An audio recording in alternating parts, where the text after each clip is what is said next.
Hello friend, आपण मानक प्रिय सीरियल केदार गौरी सीरियल देखिए जबरदस्त धमाका अच्छी। गौरी घर छाड़ी चली जिबे। हाँ दर्शक बंधु, भिडटी को स्किप न करी शेष पर्यंत देखंतु, ताहले जानि परिबे आपण मानक प्रिय सीरियल केदार गौरी रे देखिबाकू पाइबे जे केदार अंधार राति रे घर बाहर रही कहिबे, हे भगवान बहुत हो गला, एबे सत कौन मते जणै दियो, नचे मु मो निजको शेष करदेवी। एपटे गौरी घर लोकंकु हाथ जोड़ी कहिबे, मु आपण मानंको हाथ जोड़ी रिक्वेस्ट करुची, दयाकरी मते घर को जीवाकू दियो, एठी रही परिबिनी मु।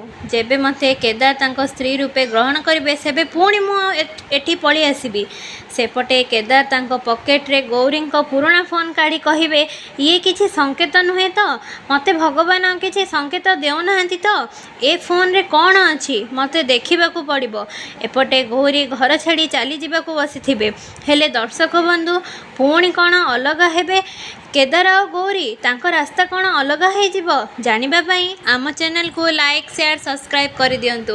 आज राति 8:30 रे देखंतु आपण मानक प्रिय सीरियल केदार और गौरी, एबे केवल सिद्धार्थ टीवी रे।